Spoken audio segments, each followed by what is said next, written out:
राधा स्वामी जी। बाणी बाणी राधा स्वामी दयाल सतनाम सतपुरुष की।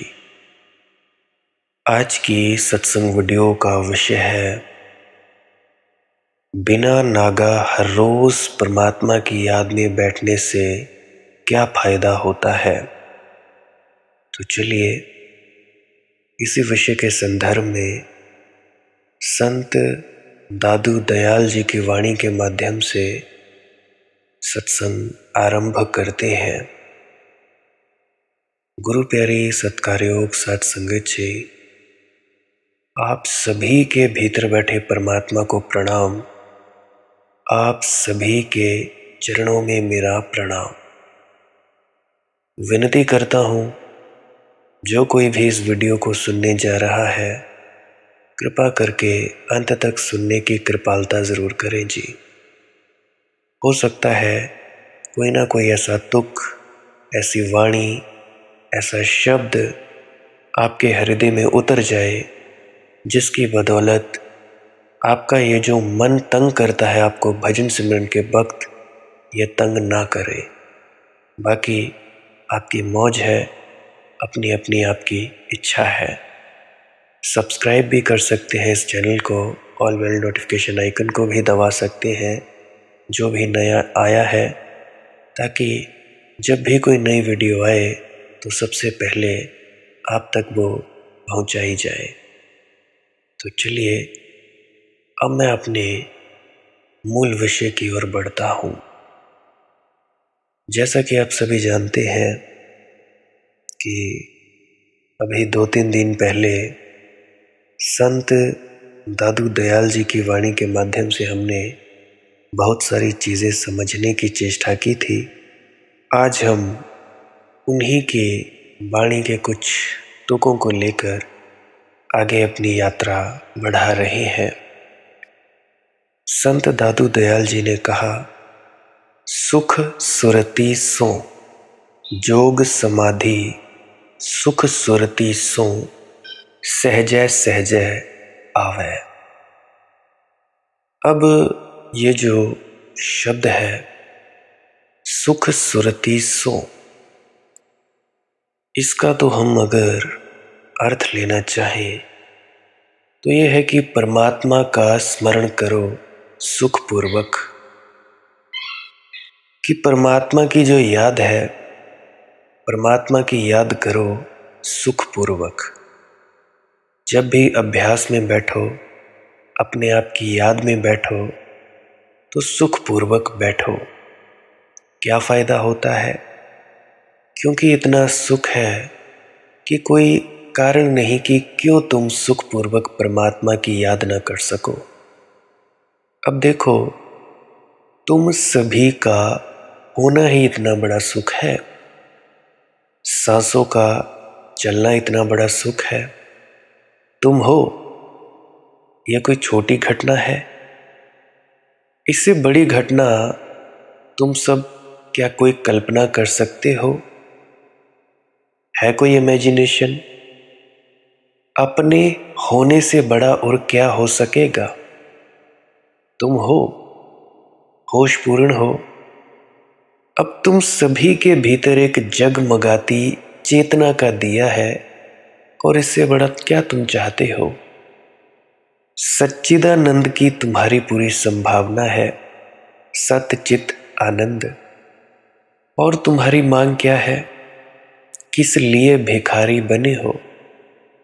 अब जैसा कि आप सभी जानते हैं कि दरवाजा खुला हुआ है, थोड़े सुखपूर्वक बैठ जाया करो, थोड़ा सुखपूर्वक उसकी सुरती से भरो।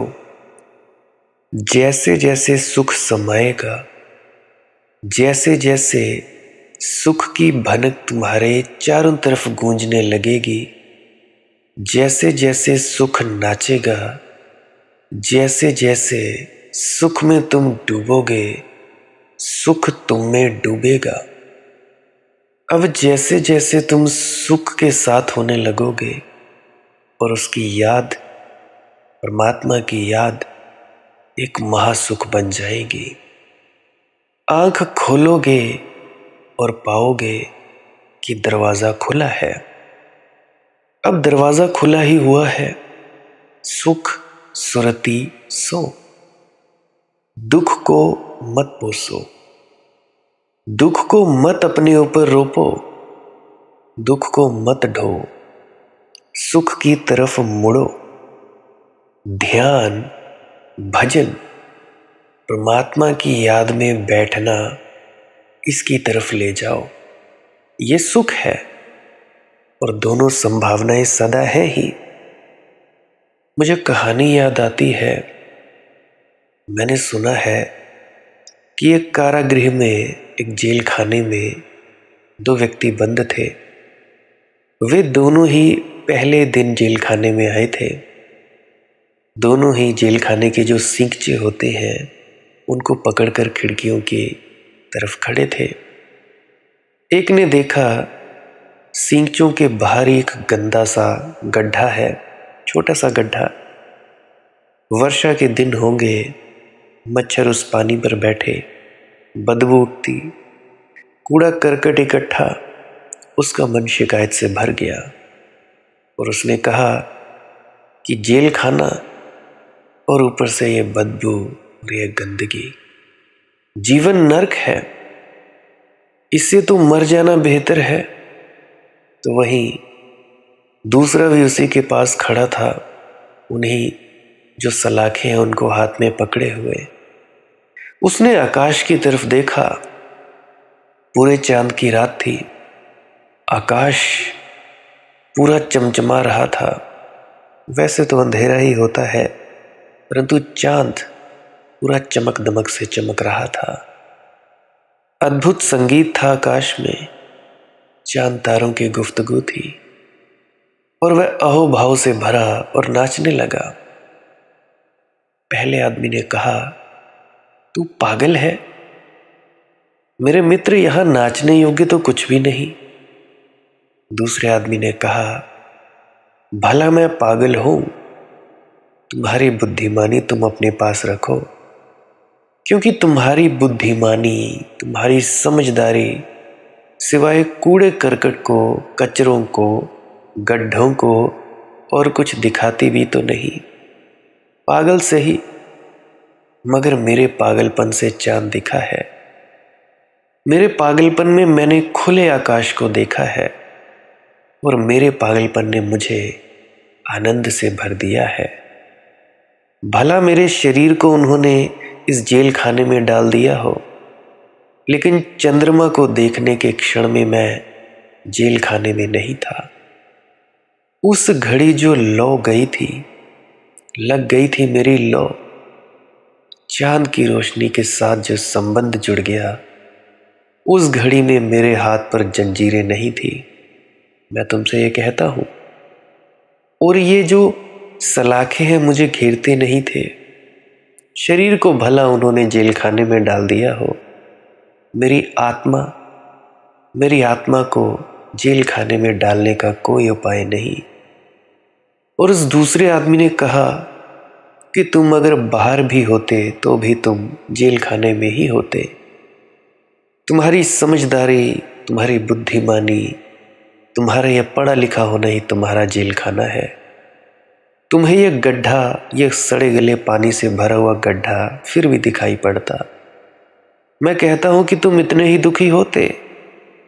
तुम कहां हो इससे फर्क नहीं पड़ता, तुम्हारे देखने का ढंग क्या है इससे फर्क पड़ता है। देखने का ढंग बदलो, नजरिया बदलो। सुख सुरती सो, सुख को खोजो, महासुख, बहुत सुख है, चारों तरफ भरा है, शायद इसलिए दिखाई नहीं पड़ता। कितना मिला है, क्या उसकी कोई सीमा है? जरा हिसाब तो लगाओ, हिसाब लग ना पाएगा। अनंत मिला है। तुम्हारे छोटे से आंगन में कितना वर्षा है। जोग समाधि सुख सुरती सो। वह जो समाधान की समाधि है, वह जो मिलन है परमात्मा से, सुख से स्मरण पूर्वक करने से घटता है। सहजै सहजै आओ, और परमात्मा सहज सहज चला आता है, जरा सी अड़चन नहीं होती। ऐसे मैं तुम्हें अपने अनुभव से कहता हूं, मैं गवाह हूं जो कहता हूं, संत दादू के कारण नहीं। ये मत समझना कि मैं किसी संत महात्मा के कहने के कारण कहता हूं। संतों महात्माओं की बात भी ठीक है, ये इसीलिए कह रहा हूं कि मैं भी वैसा ही जानता हूं। सहजै सहजै आओ, सुख सुरती सो सहजै सहजै आओ, मुक्ता द्वारा महल का यह भक्ति का भाव। द्वार तो खुला है, यही भक्ति का भाव है। द्वार बंद नहीं है, परमात्मा मौजूद है, तुम्हारी आंख के सामने खड़ा है, तुमसे भी ज्यादा तुम्हारे पास है। यह भक्ति का भाव। अब जैसा कि तुम सब जानते हो, तुम सब ने परमात्मा को तो देखा नहीं। अब जिसको देखा नहीं उसकी याद कैसे हो, कैसे उसका सुमिरन हो, ये तो तुम लोग जानते नहीं। अब याद तो हमें उसी शख्सियत की आती है जिसे हमने देखा हो। तो अगर हमने परमात्मा को देख ही लिया तो फिर ज़रूरत भी क्या किसी की, तो उसकी याद करने की क्या ज़रूरत। जब मिल ही गए तो कोई ज़रूरत भी नहीं। परंतु अभी हमें ये भ्रम पड़ा हुआ है कि हम परमात्मा से दूर हैं। तो कहने का मतलब, अब याद कैसे करनी है, परमात्मा की याद, सुमिरन क्या है। अब परमात्मा की याद तो करने से रही, हम किसकी याद कर सकते हैं। गुरुमुखों की याद, साधु संतों महात्माओं की याद। जिस जिस महात्मा के पास तुम लोग जाते हो, जाओ, जाते रहो, सत्संग सुनते रहो। ये मत समझ लेना कि उसने 5 शब्दों का जाप दे दिया करने को, युक्ति समझा दी कि धुन कैसे सुननी है, कानों में उंगलियां डालो, ऐसे करो वैसे करो, तो इससे तुम्हें उसकी याद आ जाएगी। नहीं, याद आएगी खुद ब खुद। कहते हैं ना दादू, सुख सुरती सो सहजै सहजै आओ। अब जैसा कि तुम सब बैठते हो, तुम सब याद करते हो परमात्मा की, परंतु परमात्मा तो देखा नहीं। तो तुम सब अपने अपने गुरु महाराज की याद किया करो। जैसा भी याद है वैसा ही 4-5 मिनट याद किया करो। अब इसको करने से क्या होगा, क्या फायदा होगा। याद को करने से यह होगा कि गुरु की जो शक्ति है, अब देखो, हम सभी जीव एक दूसरे से कनेक्टेड हैं, जुड़े हुए हैं। अगर मैं विज्ञान की भाषा में बातचीत करूं तो एक अणु दूसरे अणु से जुड़ा हुआ है। All atoms are connected, everything is energy and vibration, everything, nothing is disconnected. Each cell, each atom, everything is connected. हर एक चीज जुड़ी हुई है, ऐसी कोई भी चीज नहीं जो जुड़ी हुई नहीं है। हर चीज तरंग है, ये तरंग की दुनिया है, वेव्स एंड वाइब्रेशंस की। पानी में जैसे लहरें उठती हैं, ऐसे ही ये लहरों की दुनिया है। एक चीज कहीं कुछ है तो कहीं कुछ है। हम सब जुड़े हुए हैं। तो जुड़े हुए हैं तो जिसकी हम याद करते हैं उसके जैसे ही हम होते जाते हैं। अब तुम लोग जरा गहराई से समझो। अब तुम्हारा कोई मित्र है, शराबी है, याद करते हो, उसके पास जाते हो, बैठते हो, घूमते फिरते हो, धीरे धीरे धीरे तुम अपने मित्र जैसे होते जाते हो। इसका गवाह मैं खुद हूं।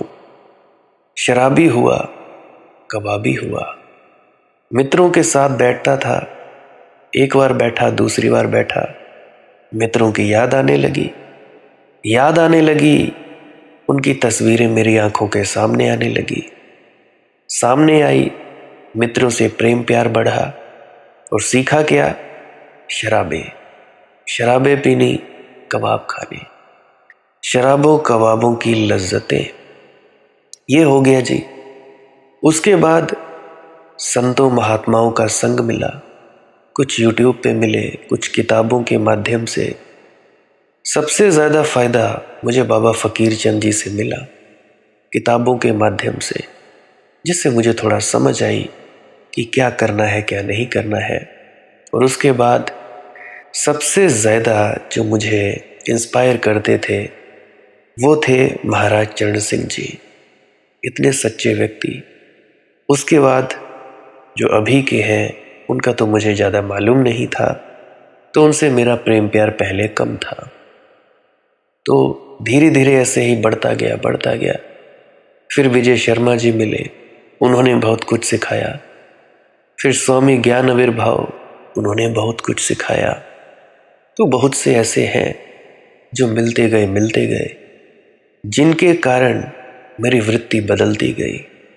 अब देखो, ख्याल की ताकत, याद की ताकत। अब याद की संतों महात्माओं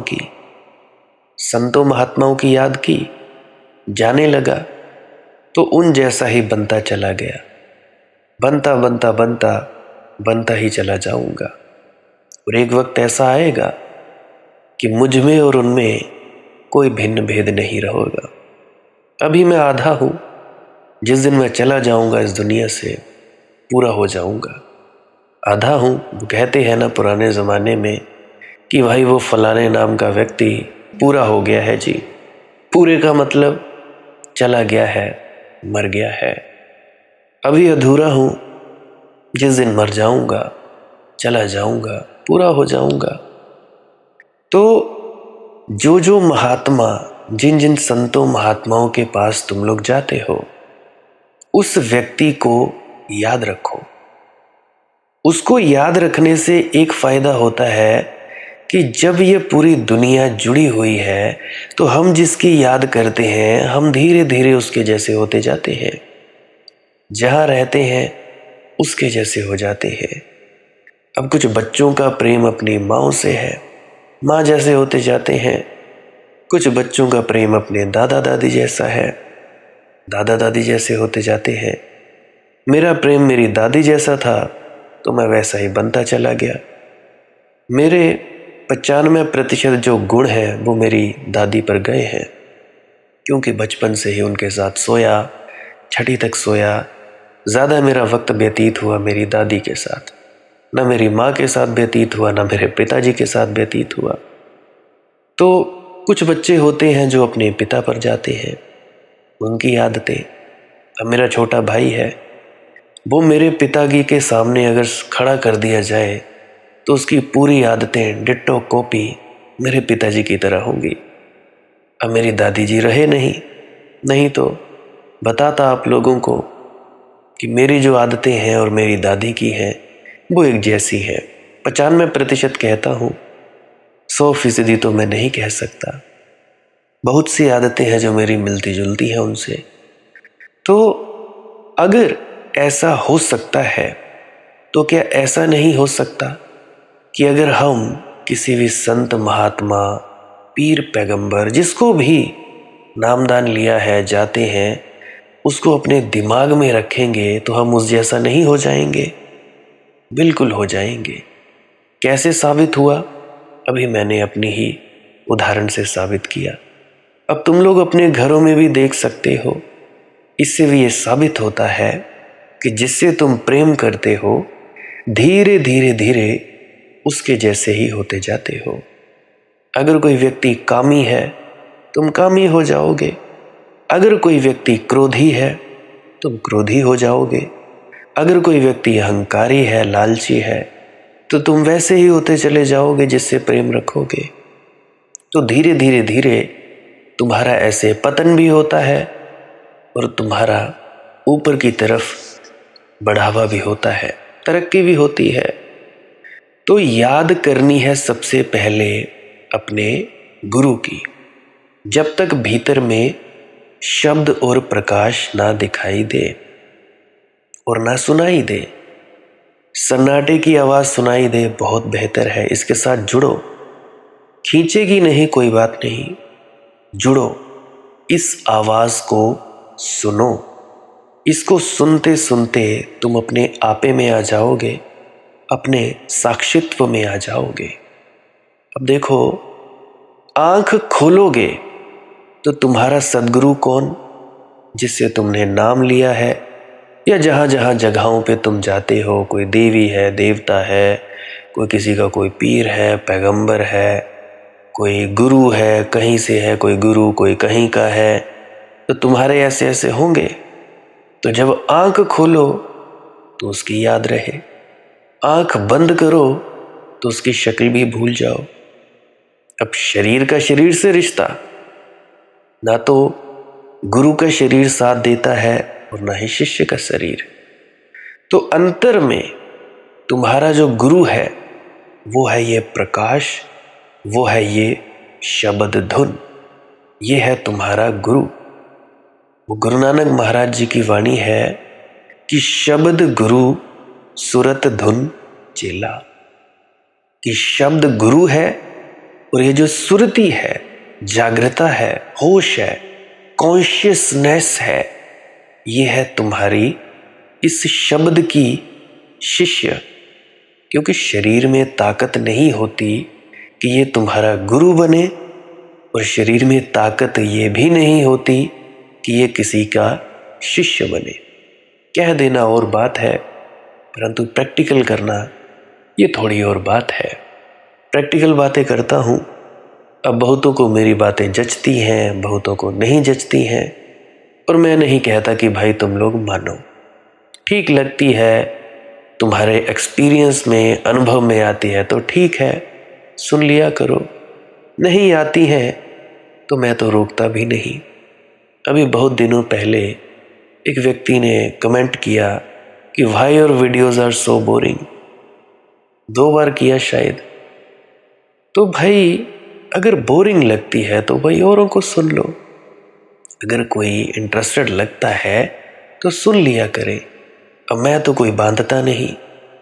अब ये मेरे सभी व्यक्ति जानते हैं, मुझे जानने वाले, जो व्हाट्सएप पे, जिनको मैं ब्रॉडकास्ट लिस्ट में वीडियोस भेजता रहता हूँ, कि मैं हर एक व्यक्ति की वीडियो भेज देता हूँ। कभी मैं ओशो की भेज देता हूँ, कभी किसी संत की, कभी किसी की। जो भी मुझे वीडियो क्लिप बढ़िया लगती है मैं भेज दिया करता हूँ। मुझे कोई मतलब नहीं कि संत किधर का है, चाहे चाइना का हो, चाहे अफ्रीका का हो, चाहे हिंदुस्तान का हो, मुझे कोई फर्क नहीं पड़ता। संत तो संत है, झूठा हो सच्चा ये संत को अपने आप मालूम होगा। मुझे क्या, मुझे बात अच्छी लगी, क्योंकि मुझे याद है जब मैं 8वीं कक्षा में पढ़ा करता था तो मेरी विज्ञान वाली शिक्षिका मुझे बताया करती थी कि बेटा कभी भी किसी व्यक्ति को परखा मत करो, तुम ऐसा किया करो कि भाई उसकी अच्छी बातें ले लिया करो, बुरी बातें छोड़ दिया करो। अब जैसे सेब है या केला है या संतरा है, जो हिस्सा नहीं अच्छा लगता, जो हिस्सा गला हुआ है, उसको काट कर फेंक दो, और जो अच्छा है उसको खा लो। ये उनकी वाणी थी, और वही चीज़ मुझे आज तक भी उपदेश देती रहती है। अब आज से काफ़ी सालों पहले बात हुई होगी, 27 की मेरी उम्र है, तो 8वीं में पता नहीं कितनी उम्र का होऊंगा, शायद 12 साल का, शायद 15, इतनी उम्र होगी। तो अब काफ़ी ज़्यादा वक्त हो गया है। तो अब तक वो शिक्षिका का उपदेश मेरी मदद कर रहा है कि कोई भी व्यक्ति हो, अच्छी बात ले लो, बुरी बात फेंक दो, हमें क्या लेना है। क्योंकि ये दुनिया ड्युअलिटी में जीती है, द्वैत, अच्छा है तो बुरा है, ऊपर है तो नीचे है, दाएं है तो बाएं है, स्त्री है तो पुरुष है, पुरुष स्त्री के बिना नहीं हो सकता, स्त्री पुरुष के बिना नहीं हो सकती। चाइनीज में यिंग यान है, वो एक गोल सी बॉल है, काला और सफ़ेद जैसा, पॉजिटिव और नेगेटिव ऐसे कहा जाता है। तो ये दुनिया द्वैत में जीती है। तो जब तक तुम लोग द्वैत में हो, हर किसी में अच्छाई भी होगी, हर किसी में बुराई भी होगी, मात्रा थोड़ी कम ज़्यादा हो सकती है। तो इसलिए ये मत समझना कि हर कोई इधर परफेक्ट होगा। Nobody is perfect. कोई भी इस मानव शरीर में है, गलतियां करेगा ही करेगा। ये मत समझना कि कोई परफेक्ट होगा, कोई पूरा पूरा होगा। पूरा तो भाई मरने के बाद ही होता है, उसके पहले तो अधूरा ही अधूरा होता है। मरने के पहले अधूरा, और जब मर जाते हैं उसके बाद पूरा। तो मैं बात कर रहा था, आंख बंद हो तो तुम्हारा गुरु हो ये शब्द और प्रकाश। अगर नहीं भी प्रकाश दिखता तो सन्नाटे की आवाज़ सुनो, नहीं सुनता तो छत पे चले जाओ, रात को 5-10 मिनट छत पे जरा सुनना कि सन्नाटा कैसा होता है। सुना करो, 2-2 मिनट सुना करो। क्योंकि अभी सर्दियों का मौसम है, दिसंबर का महीना है, तो नहीं जाया जा सकता। फिर भी कोशिश किया करो। कोशिश क्या करनी है, जब भी वक्त लगे 1-2 मिनट के लिए थोड़ा आइडिया सा लग जाएगा, थोड़ा अनुमान सा लग जाएगा कि कैसी आती है सन्नाटे की आवाज़। तो ये है गुरु अंतस में। बाहर के गुरु का क्या काम होता है कि तुम्हें उपदेश करना, सच्ची बात बताना, ऐसे ही नहीं झूठ मूठ का हम ऐसा करते हैं, हम वैसा करते हैं। सच बात कहूँगा, शरीर में कोई ताकत नहीं है। ये जो शरीर है ये गुरु का भी नष्ट होता है, शिष्य का भी नष्ट होता है। कितने ही संत महात्मा आए और चले गए, कितने ही आएंगे और चले जाएंगे। क्या किसी व्यक्ति का शरीर रहा? बिल्कुल नहीं रहा। होंगे कुछ सिद्ध बुद्ध पुरुष जो अपने शरीर को बना सकते हैं और नष्ट भी कर सकते हैं, उनको मैं नहीं लेता, क्योंकि वो तो बहुत से ऐसे हैं जो भगोड़े हैं, 200-200 300-300 सालों से हैं, कुछ हज़ारों सालों से हैं, कुछ लाखों सालों से भी है। शरीर चाहे तो बना ले, चाहे तो शरीर को ख़त्म कर दे, फिर से वही की वही दशा। बहुत सी है ऐसी रूहें। तो मैं बात करना चाहूँगा, एक्सेप्शनल केसेस को मैं नहीं लेता। तो क्या कोई ऐसा संत है जिसका शरीर रहा? गुरु नानक देव जी महाराज, शरीर उनका भी नहीं रहा। कितने गुरु आए और चले गए, किसका शरीर रहा? बिल्कुल नहीं रहा। तो शरीर जो होता है ये ना तो गुरु बनता है और ना ही चेला। बाकी तुम सबका जो गुरु है वो तुम्हारे हृदय में है, तुम्हारे अंतस में, और 24 घंटा तुम लोगों की सुरक्षा करता रहता है। 24 घंटा, एक पल भी सोता नहीं है। कौन सा गुरु? ये शब्द और प्रकाश। चाहे तुम लोगों को दिखता हो या नहीं दिखता हो, पर है तुम्हारे अंदर। अब जैसे तुम लोग अपने हाथ को जिंदगी भर ना देखो, सामने ही आंख रखो, हाथ की तरफ नजर ही ना फिराओ, तो इसका क्या ये मतलब हो गया कि तुम्हारा हाथ है ही नहीं, या तुम हाथ को ढूंढते फिरो? आंख फेरो तो हाथ हाजिर है, आंख को दूसरी तरफ ले जाओ तो हाथ हाजिर नहीं। उसी तरह से आंख फेरो अपनी तरफ तो हजूर हाजिर है, आंख हटा लो तो कोई भी नहीं। चाहे कोई व्यक्ति नामदानी सज्जन हो, चाहे कोई व्यक्ति गैर नामदानी सज्जन हो, चाहे कोई भी हो, कबीर पंथी हो, आर्य समाजी हो, या किसी का भी चेला हो, कोई भी गुरु हो, हर दम शब्द और प्रकाश हर किसी के भीतर रहता ही रहता है। जब मर जाते हो तो शरीर छोड़कर अगले शरीर में, अगला शरीर छोड़कर अगले शरीर में, सूक्ष्म शरीर के तुम्हारे कर्म होते हैं, अगले से अगला तुम लोग शरीर लेते रहते हो। पता नहीं कितने जन्मों जन्मों से शरीर ही शरीर धारण किए जा रहे हो। तो मेरे कहने का मतलब कि गुरु की याद से बहुत फायदा होता है। ये जितने भी संत महात्मा है, तुमको नाम दान दिया है, या देवी देवता यक्ष गंधर्व कोई भी है तुम्हारे इष्ट देव, अगर विश्वास रखोगे तो उन जैसे ही होते चले जाओगे। ये मेरी बात याद रखना। जिस तरफ जैसा ख्याल करोगे, जिससे प्रेम करोगे, उस जैसे ही हो जाओगे। ये तो थी पहली बात। अब धीरे धीरे उसकी तरफ से जो भी ऊर्जा की तरंगे हैं वो तुम्हारी तरफ आनी शुरू हो जाएंगी। अब तुम्हारी तरफ आएंगी तो तुम उस ऊर्जा की तरंगों का फायदा उठाओ। फायदा कैसे उठाना है? अपने आप को जागृत अवस्था में लाने से ये फायदा उठाना है। जितनी ज़्यादा ऊर्जा आएगी, तुम ग्रहणशील होगे, उतना ज़्यादा तुम लोग जागृत अवस्था में आते जाओगे, जगते चले जाओगे और जगते चले जाओगे। ये है बीच की कीमिया। This is the alchemy of souls. यही है। तो दादू दयाल जी कह रहे हैं, मुक्ता द्वारा महल का यह भक्ति का भाव, कि भाई द्वार तो खुला है, यही भक्ति का भाव है। द्वार बंद नहीं है। बताता कौन है? सद्गुरु, गुरु। किताबें भी बता देती हैं, पर किताबों में वो भाव नहीं होता। अब मेरे ही शब्दों को तुम लिख लो किताब पर।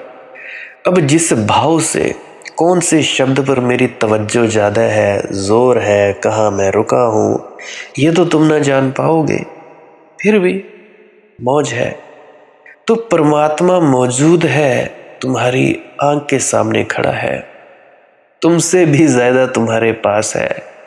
यह है भक्ति का भाव। लियो लागी तब जानिए, जे कबहू छूटी ना जाई। और जल गई तुम्हारे भीतर लो भक्ति की, ये तभी जानना जब वह कभी छूटे ना। सातत्य वह धारा, रहे एक सिलसिला भीतर, कभी सूख न जाए, कभी टूट न जाए, कभी बंद न हो जाए। लियो लागी तब जानिए, जे कबहू छूट ना जाए। कुछ भी हो जाए जीवन में, कुछ भी दुख आए, लेकिन लौ ना छूटे। दुख मिट जाएगा, आपत्ति आए, तकलीफ आए, लौ ना छूटे। आपत्ति नष्ट हो जाएगी, नरक आ जाए, लौ ना छूटे, नरक खो जाएगा। अभी तुम लोग पूछते हो नरक किधर है? अभी भैया तुम लोग नरक में ही तो जी रहे हो। और हो किधर? तुम लोगों ने स्वर्ग का सुख पाया कब? तब पाया जब माँ के पेट में थे, 9 महीने। और 9 महीने बाद भी बाहर आ गए। थोड़े दिनों के बाद भेद बुद्धि आ गई। भेद बुद्धि आती गई, नरक ही नरक। स्वर्ग और नरक यहीं पे भुगतते हो, और कौन से नरक में जाओगे? तो उस लौ से बड़ा कुछ भी नहीं है। अगर तुम उसको ही संभाल लो, सब संभल गया। और वही अगर चूक गई तो सब चूक गया। संभाले रहो जो भी तुम संभाल रहे हो, कुछ सहारना आएगा। आखिर में सब कचरा कंकड़ पत्थर सिद्ध होंगे। लियो लागी तब जानिए, जे कबहू छूट ना जाई। वह लोभ ही क्या जो लगे और छूटे। मैं तो मन का ही खेल रहा होगा। अब तुम लोगों के मन के बड़े बड़े खेल हैं कि जी हमारा गुरु है, हमारा सदगुरु है, हमारी बड़ी श्रद्धा है, हमारा बड़ा विश्वास है। जरा सी अड़चन डाल दे मालिक, जरा सी विपत्ति आ जाए, जरा सा दुख तकलीफ आ जाए, सब भूल जाता है हमारा गुरु, हमारा मालिक, हमारा विश्वास, हमारा देवी, हमारा देवता, हमारा पीर पैगंबर, सब भूल जाता है। सब मिल जाता है मिट्टी में। ये तुम्हारे नाम बाम सब मिट्टी में। भटकते हो, तुम्हारा ध्यान चला जाता है तुम्हारी तकलीफ में, विपत्ति में, दुख में। फिर काहे का विश्वास भैया तुम लोगों का। इससे अच्छा ना ही बोलते, बोलने की जरूरत भी क्या। तो भाई वह तो मन का ही खेल रहा होगा, मन से ही तुम्हारा विश्वास बनता है, मन से ही तुम लोग विश्वास को बोलते हो कि भाई नहीं, हमें इधर से नहीं मिला, हम उधर चल देते हैं। तो भाई इसे थोड़ा समझो। जो लगे और छूटे वह एक विचार ही रहा होगा। विचार आते हैं चले जाते हैं। लो तो वही है जो निर्विचार में लग जाए, फिर आना जाना नहीं है। फिर छूटेगा क्या, फिर तो तुम्हारा स्वभाव बन गई लो। विचार की तरंग तो आती है जाती है, आज है कल नहीं है, लगती है छूट जाती है, क्षण भर को रहती है चली जाती है। विचार के लिए तो तुम धर्मशाला हो एक।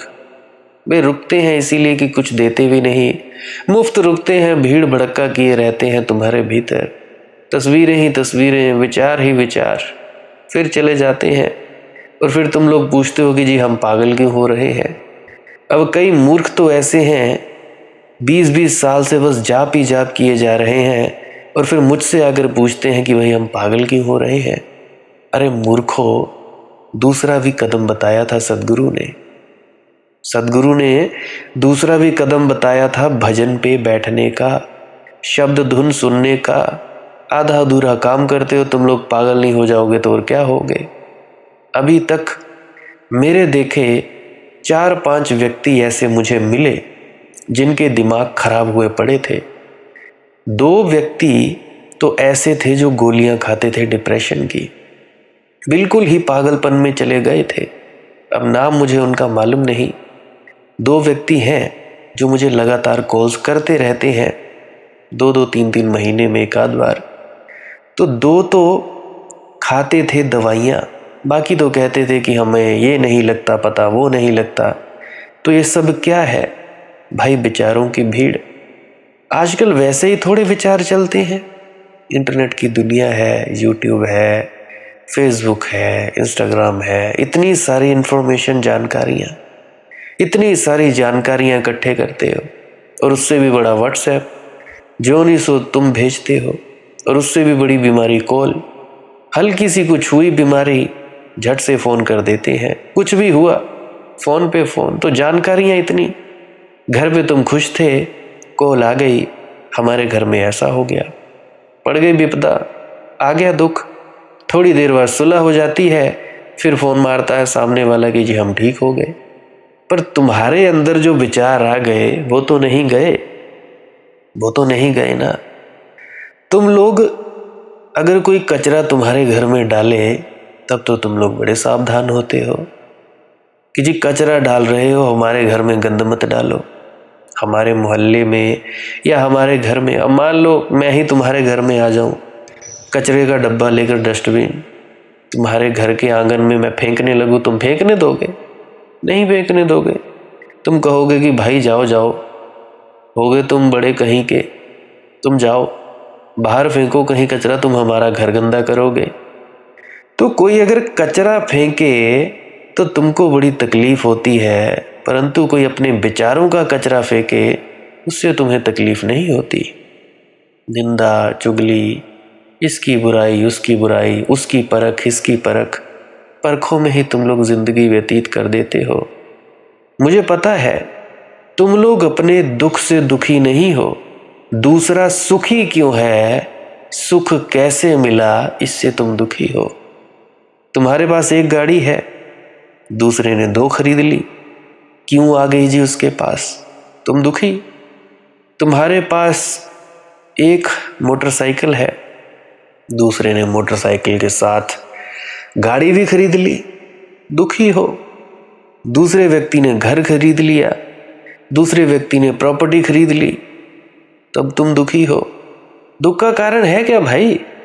यही है तुम्हारा कारण। एक तुम्हारे भीतर भीड़ों का पूरा जमावड़ा है और कुछ नहीं।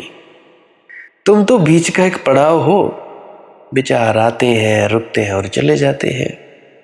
इसीलिए अगर ये लौ भी एक यात्री की तरह ही तुम्हारे पास आए ना, रात भर रुके और सुबह चली जाए, तो ये लो ही नहीं है।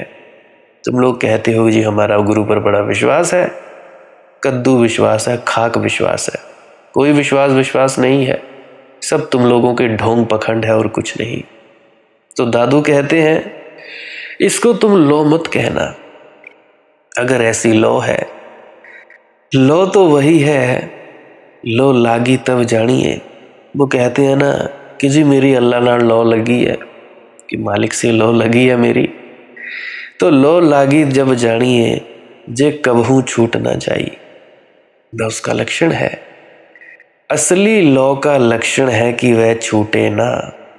तब इसका अर्थ हुआ कि असली लो तभी लग सकती है जब विचार से ज्यादा गहरे तल पर उसकी चोट हो। विचारों से ज्यादा गहरे तल में तुम बुद्धि से सोच विचार करते हो, तुम भेद करते हो, ये तुम्हारी बुद्धि का तल है। मन, चित्त, बुद्धि, अहंकार।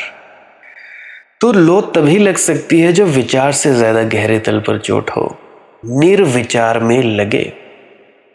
क्योंकि निर्विचार ना आता है ना जाता है, सदा है। निर्विचार तुम्हारी वह अवस्था है जो आती जाती नहीं, वह तुम्हारा स्वभाव है। जीवन लो लागी रहे, मुवा मंझी समाई। और जीते जी तो लगी ही रहेगी, मरकर भी नहीं मिटती। तुम मिट जाओगे, लो अनंत में समा जाएगी। ये बड़ी अनूठी बात है। भक्त जब खोता है तो भक्त तो खो जाता है, उसकी लो का क्या होता है सोचो जरा। लो तो सारे संसार में लग जाती है, भक्त की लो भटकती रहती है संसार में, और ना मालूम कितने सोयों को जगाती है, ना मालूम कितने अंधों की आंखें खोलती है, ना मालूम कितने बंद हृदय को धड़काती है, ना मालूम कितनों को प्रेम में उठाती है, प्रार्थना में जगाती है।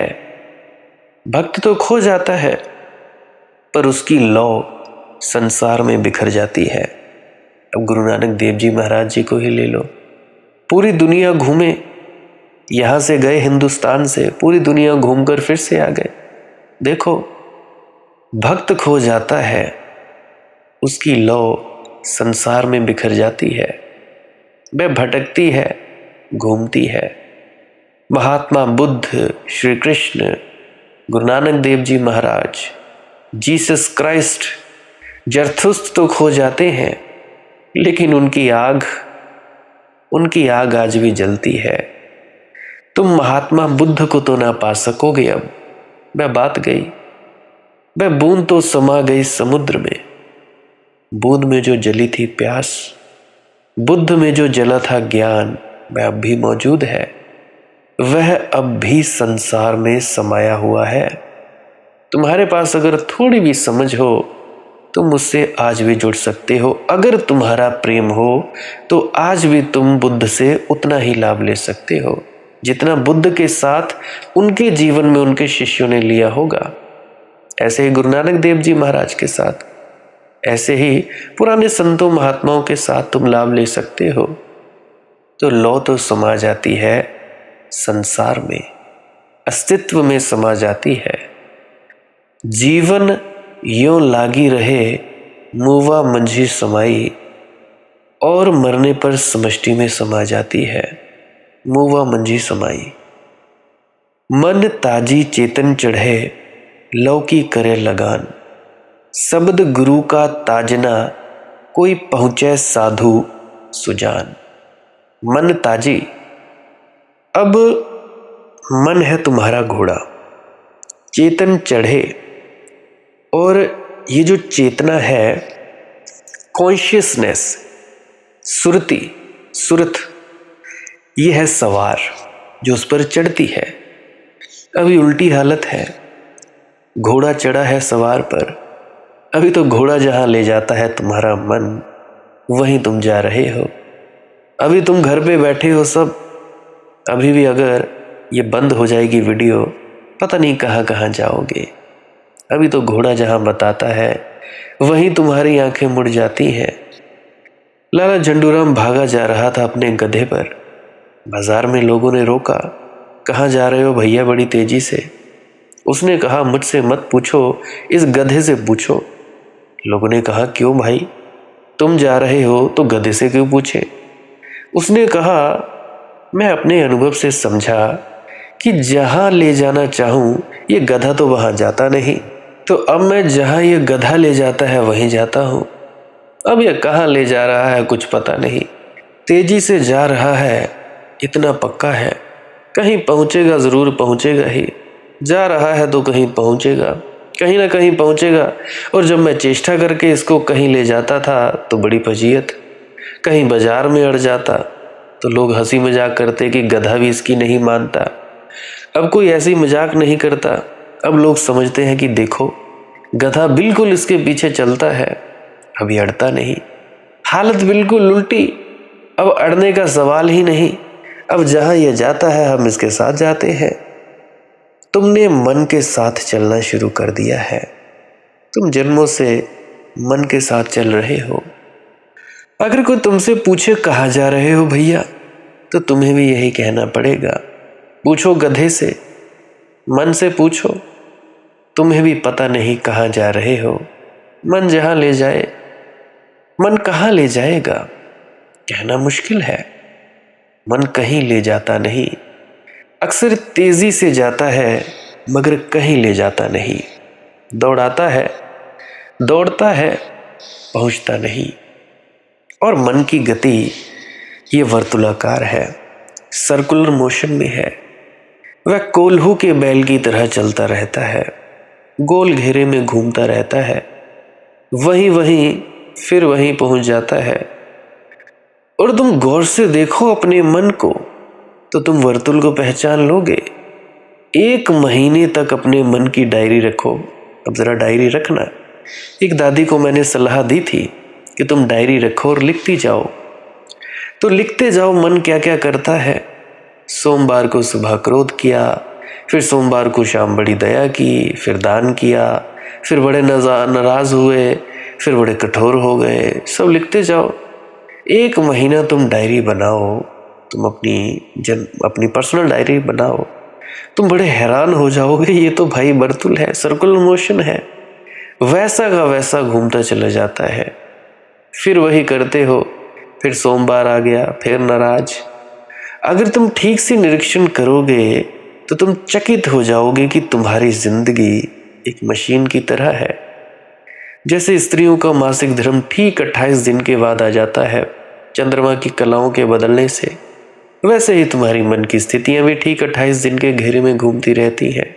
कोई फर्क नहीं पड़ता, मगर तुम कभी जागकर उसको सोचते भी नहीं, देखते भी नहीं। इस वर्तुल में भटकने से कैसे पहुंचोगे। मन ताजी। दादू कहते हैं, मन को घोड़ा करो, ये सवार बनकर बैठ गया है भाई तुम्हारे ऊपर। मन पर चढ़ो, चेतन चढ़े। चढ़ाओगे कैसे चेतना को मन पर। अगर चेतन जग जाए तो चढ़ जाता है, कैसे चढ़ाओगे।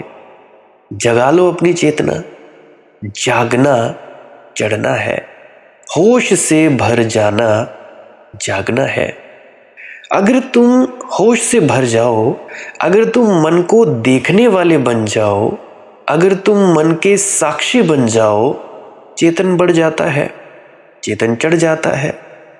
जब तक तुम्हारा साक्षी नहीं है मौजूद, तुम विटनेस में नहीं आते, तब तक मन चढ़ा रहेगा, तुम गुलाम रहोगे। मन चलाएगा, तुम पीछे पीछे घसीटोगे। मन ताजी चेतन चढ़े, लौ की करे लगाम। और वह जो लौ है परमात्मा की, यह वैराग्य है, उसको मिलने की तड़प है, उसको बना लो लगाम। उस लौ से ही चलाओ मन को। बड़ा प्यारा वचन है। उस लौ से ही चलाओ मन को। मन की गतिविधि में वह लौ ही समा जाए। मनुष्य लौ की मानकर चले वहीं जाओ जहां जाने से परमात्मा मिले। वही करो जिसे करने से परमात्मा मिले। वही हो जो होने से परमात्मा मिले, बाकी सब आसार है। अब बहुत से हैं जो कहते हैं जी हमने ये काम किया, हमारे घर में ये फंक्शन था, ये कारोबार था, तो हम भजन नहीं कर पाए जी, सिमरन नहीं कर पाए। अरे मूर्खो, होश को जगाना है। तुम लोगों ने तो इस भजन सिमरन को भी अपना काम बना लिया। जैसे बाकी काम करते हो, उठते हो सुबह, ब्रश करते हो, दातुन करते हो, नहाने जाते हो, और भी बड़े सारे काम करते हो, वैसे एक वर्तुलाकार चलते रहते हो। वैसे ही चलो ठीक है जी, बैठ जाएं 10 मिनट, 15 मिनट जी, 2.5 घंटे जी, और कुछ तो है वो अलार्म भर के बैठते हैं कि जी 2.5 घंटे बाद उठेंगे। अब फर्ज करो अगर तुम्हारी सुरत चढ़ी होगी, सुरत चढ़ने से मतलब तुम्हारा ये जो शरीर का बोध है ये मिटा होगा, तुम्हारा ये जो मन का बोध है मिटा होगा, और तुम भीतर में होंगे, अलार्म बजेगा, टू टू होगी, चाहे मोबाइल में चाहे घड़ी में, तो तुम लोगों का कितना नुकसान होगा। मूर्खों के मूर्ख। मतलब है, मकसद है इसका भाई जागृता, होश। कोई भी कर्म करो बस होश से करो, ये है मकसद भजन सिमरन का। सारी उम्र अगर ट्रेनिंग ही करते रहे भाई, अगर फौज में भर्ती होने के लिए दौड़े नहीं, तो क्या फायदा तुम लोगों का। अगर तुम लोग अपने आप को अपनी स्थिति में ला नहीं सकते, चाहे जितने मर्जी गिर जाओ, तो क्या फायदा तुम्हारा भजन सिमरन करने का। जरा मुझे ये भी बताओ, 8-8 घंटे बैठ जाते हो, 2-2 घंटे, 3-3 घंटे, फिर भी तुम अपने मन की चाल नहीं जानते, पहचानते नहीं, क्या फायदा। मैं देखता हूँ लोग बैठते हैं भजन सिमरन पे 2.5 घंटा, 3 घंटा, और उनकी नाराज़गियाँ ख़त्म नहीं होती। अभी आए कल ही मेरे पास, वो मिलने आए, कहते हैं कि जी हमारे ऐसे ऐसे हमारे रिश्तेदार हैं, बड़ा भजन करते हैं, तो उनकी नाराज़गी ख़त्म नहीं हुई। देखो भाई, अनुभव की बात बता रहा हूँ, जब ये ही नहीं ख़त्म होता तो क्या फ़ायदा तुम लोगों का, क्या करोगे। असली फ़ायदा है जागृता, होश में आना। नहीं हुआ तो भाई होश से काम तो करो, होश को इतना जगा लो कि कोई भी कर्म करो तुम्हारा अपना होश ना खोए। चलो मान लो होश खो गया, तो कम से कम उसको वापस भी तो लाओ। वापस कौन लाएगा, नहीं वापस लाया जाता तो सत्संग सुनो। इसीलिए अक्सर कहा जाता है कि नामदान लेने के बाद सत्संग सुनना बहुत ही ज़्यादा ज़रूरी है। अभी तो देखो परमात्मा की कितनी दया मेहर है, इतनी ज़्यादा दया मेहर है कि तुम लोगों को घर बैठे ही सत्संग मिल रहा है। अब मुझे मालूम है बहुत से बुज़ुर्ग हैं, नहीं जा सकते। अब कई जाते थे, उसमें ओल्ड में क्या ऐसे कोई सेवा जाती है, ओल्ड एज एनक्लोजर ऐसे कोई है सेवा कि दर्शनों के लिए जाती है, सत्संगों के लिए। अब जिनका नहीं पर्ची बनती, कुछ नहीं बनता, अब कोई दिल्ली में बैठा है, कोई ऑस्ट्रेलिया में, कोई अमेरिका में, कोई कनाडा में बैठा है, तो उनको अगर घर में बैठे सत्संग सुनने का फायदा मिल रहा है, ये तो मालिक की ही महिमा है। शुक्र है, धन्यवाद है उसका कि भाई मन को ठोकर लगती रहती है, तो भाई सत्संग अगर सुनते जाओगे तो मन को ठोकर लगती रहेगी। अब मन को ठोकर नहीं लगेगी, तुम्हारी चेतना नहीं जगेगी, तो तुम करते जाओ भाई साधन अभ्यास, उंगलियां डालते जाओ कानों में, कुछ नहीं होने वाला। जागृता सुन लेना। अगर मेरी बात पर नहीं तुम लोगों को विश्वास, तो क्वेश्चन आंसर्स में सुन लेना बाबा जी महाराज की, ब्यास वाले महाराज जी, बाबा गुरिंदर सिंह जी ढिल्लों, उनकी सत्संग में सुन लेना कि भाई मकसद क्या था, नाम लेने से मकसद क्या था तुम्हारा। ले लिया जी नाम, तर गए, ऐसे नहीं होने वाला। कहते हैं कि भाई करनी का मार्ग है। क्या होता है इससे, जागृता आती है। वो फरमाते हैं कि भाई जागृता आओगी ताही तो अपने आप दी पहचान होगी, अपने आप दी पहचान होगी तो मालिक दी पहचान होगी, और क्या चीज़ है। सो भजन सिमरन का मकसद है जागृता। जागृता आएगी, अपने आप की पहचान होगी, अपने आप की पहचान होगी, मालिक की पहचान हो जाएगी। क्योंकि आत्म में राम, राम में आत्म। कोई गुरु, पीर पैगंबर ही, गुरुमुख ही उसको जान पाता है। वैसे तो परमात्मा का रहस्य कोई बता ही नहीं पाया है, फिर भी अपने आप को कोई जान सकता है कि मैं कौन हूं, मैं कौन हूं। हर कोई, अब किसी का तो मुझे पता नहीं, पर मुझे अपना पता है। मैं हूं एक चैतन्य का बुलबुला, चैतन्य, चेतना का, होश का, सुरती का छोटा सा बुलबुला हूं। अभी हूं, अभी कुछ देर के बाद फट जाऊंगा। अब मेरा बुलबुला फटेगा कोई 80-90 साल बाद, कईयों का कोई 20 साल में फट जाता है, कईयों का पैदा होते ही फट जाता है, वक्त वक्त की बात है। तो ये है चैतन्य का बुलबुला और कुछ नहीं। और ये सब है सपना। ख्याल को फंसा दो तो सपने में तुम अपना रोल अदा करते हो, ख्याल को निकाल लो, सपना गायब। और क्या है? अगर संसार में जीना है, ख्याल को फंसा दो, अपने शरीर में ले आओ, अपने मानसिक तल पर ले आओ, बुद्धि के तल पर आ जाओ, तो तुम लोग ठीक हो। ख्याल को निकाल लो तो कहाँ है? सब सपना ही तो है। बहुत सारे, बहुत बड़ा जो एक शरीर है, शरीर अब शब्दों की भाई अल्पज्ञता है, बहुत बड़ी एक चेतना है, उस चेतना के हम स्वप्न है, सपना है। एक सपना है और है क्या? कुछ भी नहीं। तो इसलिए विनती करता हूं, भजन सिमरन किया करें, श्वास क्रिया भी करके आप डायरेक्ट शब्द धुन पे बैठ सकते हैं। बाकी आपकी अपनी मौज है, जैसा करना चाहो कर सकते हैं। शेयर करना चाहो वीडियो को कर सकते हैं। कमेंट सेक्शन में क्वेश्चन पूछ सकते हैं या राधा स्वामी लिख सकते हैं। इंस्टाग्राम, टेलीग्राम, फेसबुक और व्हाट्सएप, वहाँ पे भी आप मुझे प्रश्न पूछ सकते हैं पर्सनली। अगर कोई है तो सर्च करें वहाँ पर मालिक की मौज सत्संग, अपना प्रश्न छोड़ सकते हैं। अगर यथासंभव होगा तो मैं जवाब दूंगा। अगर सभी का यही प्रश्न होगा तो मैं वीडियो में भी कवर करने की कोशिश करूंगा। बाकी आपकी अपनी मौज है, अपनी अपनी इच्छा है। पुरानी वीडियोस को भी आप सुन सकते हो। आप अगर ये भी वीडियो आपको नहीं समझ आई तो बार बार सुन सकते हो, रिपीट करके 5 बार सुनो, 6 बार सुनो। मैं कोई पैसे तो लेता नहीं भाई सुनने के, फ्री का है। आप जो पैसे देते हो वो तो देते हो ही हो, यूट्यूब के लिए या इंटरनेट के लिए पे करते हो, वाईफाई लगा हुआ होगा कईयों के घर में। तो बाकी आपकी अपनी मौज है, अपनी अपनी इच्छा है। भजन सिमरन के लिए बैठा करो ताकि जागृता आए, और सांस क्रिया भी किया करो ताकि होश आए, शरीर बोध मिटे। भजन सिमरन क्या है? भजन और सिमरन 2 अंग हैं।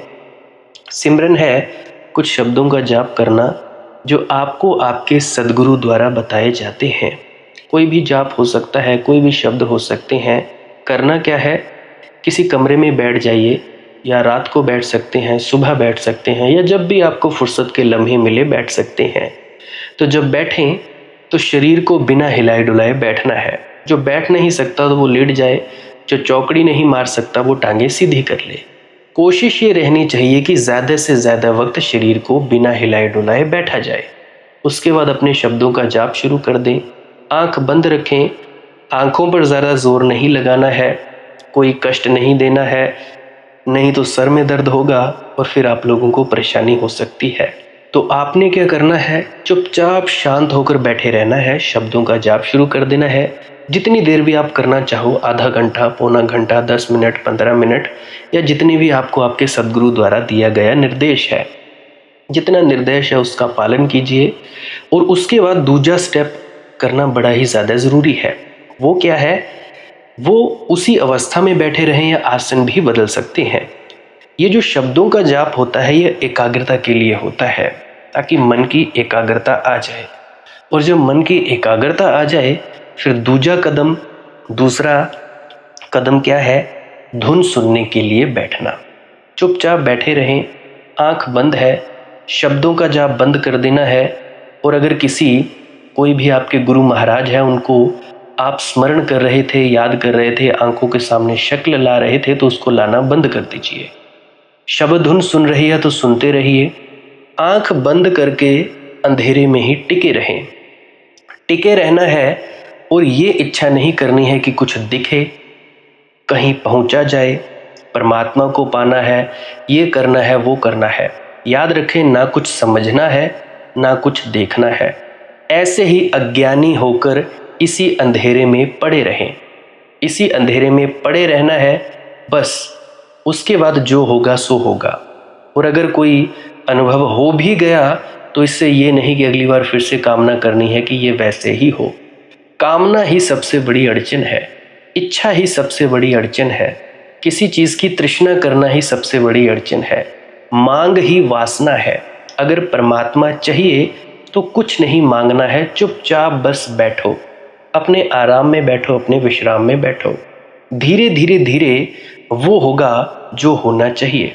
अगर मैं ज़्यादा बोलूँगा तो आप लोग फिर से उसकी कल्पना कर लोगे कि जी ऐसा होता है, खंड ब्रह्मांड ऐसे होते हैं, चांद तारे दिखेंगे, फलाना ढिकाना। तो मैं ऐसा नहीं कहूँगा। मैं बस इतना कहूँगा, जो कुछ दिखता है, कुछ भी दिख जाए, वो मन है, वो माया है। जो नहीं दिखता वही आत्मा है, वही आत्मा में होना है। अब जैसा कि तुम लोग इसी अंधेरे में टिके रहोगे, टिके रहोगे, टिके रहोगे, तो कुछ दिनों के बाद या महीनों के बाद एक प्रकाश आएगा। वो प्रकाश पूरे शरीर में फैलता जाएगा और धीरे धीरे तुम इस प्रकाश के सहारे अपने आप में स्थित होगे। अब देखो, इस प्रकाश को देखने वाले भी तुम हो और इस शब्द धुन को सुनने वाले भी तुम हो। अब जो ये शब्द धुन को सुनता है और प्रकाश को देखता है, ये तुम हो।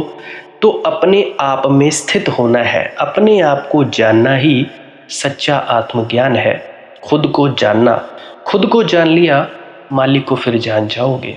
तो इतनी सी प्रक्रिया है। और आगे आप श्वास क्रिया भी कर सकते हो। ये मुझे बताई गई थी विजय शर्मा जी द्वारा। वो एक उच्च कोटि के संत हैं, तो उन्होंने मुझे बताई और मेरा फ़र्ज़ बनता है कि आप सभी को बताऊं। वैसे तो मैं रोज़ रोज़ बताता हूँ, फिर भी आज फिर से बता रहा हूँ। श्वास क्रिया क्या है? नाक से सांस लेना है, मुंह से छोड़ना है। लंबा सांस लेना है नाक से और मुंह से छोड़ देना है। 15 मिनट करें, 20 मिनट करें, आधा पौना घंटा, जितनी देर भी आप कर सकते हो करें। करने के बाद करना कुछ नहीं है, चुपचाप आंख बंद करके बैठ जाना है। लेट सकते हो तो लेट सकते हैं, वो आपकी अपनी इच्छा है। नींद आ जाए तो सो जाना है, कोई शरीर को कष्ट नहीं देना है। अगर सर घूमे घूमने देना है, अगर आपका शरीर कांपे तो कांपने देना है। उसकी आपने दिक्कत, परेशानी और चिंता नहीं लेनी है, ये सब होता ही है। और मरने से डर लगे तब भी नहीं डरना है, ये होता ही है। क्या कहा मैंने? 15 से 20 मिनट कर सकते हैं, उसके बाद चुपचाप बैठें और अपने भीतर अपने आप उतर जाओगे। ठीक है जी। प्रेग्नेंट लेडीज़ बिल्कुल ना करें, जिनको दिल की बीमारी है या गोलियां वगैरह खाते हैं वो भी बिल्कुल ना करें, और बाकी सब कर सकते हैं। जिनको नींद नहीं आती वो अवश्य करें, और जिनको थोड़ा डिप्रेशन रहता है वो भी अवश्य करें, और जिनके बच्चे थोड़े पढ़ाई में कमज़ोर हैं वो भी ज़रूर करें। बाकी आपकी मौज है, करना हो करिए, नहीं तो आपकी अपनी अपनी इच्छा है। और ध्यान दें, जब सिमरन करें तो उसके बाद सीधा भजन पे बैठें, और जब ये श्वास क्रिया करें तो इसके बाद सीधा भजन के लिए बैठें। अलग अलग प्रक्रियाएं हैं, एकाग्रता के लिए है श्वास क्रिया और एकाग्रता के लिए ही है भजन सिमरन। सिमरन भी एकाग्रता के लिए और श्वास क्रिया भी एकाग्रता के लिए। ठीक है, मिक्स नहीं करना है, अलग अलग करिए। अगर श्वास क्रिया करी तो उसके बाद सीधा धुन सुनने पर बैठें। अगर सिमरन के शब्दों का जाप किया उसके बाद फिर से धुन सुनने पर बैठें। बाकी आपकी अपनी मौज है, जो आपको रुचे वो कर सकते हो। अगर धुन सुनने लगे तो धुन सुनने पर ही डायरेक्ट बैठा जाए, परंतु श्वास क्रिया मत छोड़ना, क्योंकि श्वास क्रिया करने से शारीरिक, मानसिक और आध्यात्मिक लाभ मिलता है। तो बाकी आप कीजिए, आपकी मौज है। और कोई प्रश्न है तो कमेंट सेक्शन में पूछ सकते हैं, या इंस्टाग्राम, टेलीग्राम, फेसबुक पे सर्च करें मालिक की मौज सत्संग, तो वहाँ पे पूछ सकते हैं। प्रश्न पूछने से पहले एक विनती, आप लोग पुरानी सत्संग वीडियोस को अवश्य सुनिए। क्या पता आपके प्रश्नों के जवाब मिल जाए और आप अपने भीतर ध्यान में उतर जाएं। बाकी आपकी अपनी मौज है। लाइक कर सकते हैं इस वीडियो को अगर आपको कुछ सीखने को मिला है, और कमेंट सेक्शन में राधा स्वामी ज़रूर लिखें। सब्सक्राइब कर सकते हैं इस चैनल को अगर रोज़ रोज़ नए नए सत्संग सुनना चाहते हैं। और बाकी आप सत्संग लगा के छोड़ दीजिए और बस छोड़ दीजिए। सुनते सुनते आप ध्यान में प्रवेश करेंगे या तो आप जी सो जाएंगे, तो आपकी मौज है। बाकी आप लोग अगर शेयर करना चाहो अपने मित्रों तक तो कर सकते हैं, नहीं तो मालिक की मौज है, कोई चक्कर नहीं है। आप मुझे इतने अंत तक सुनते हो, इतने अंत तक सुनने के लिए आपका बहुत बहुत शुक्रिया, बहुत बहुत धन्यवाद और मुबारक हो आप लोगों ने जो आनंद प्राप्त किया। अब मैं अपने गुरु महाराज को प्रणाम करता हूँ, आप सभी के भीतर बैठे परमात्मा को भी प्रणाम करता हूँ। मेरा प्रणाम स्वीकार करें। राधा स्वामी जी।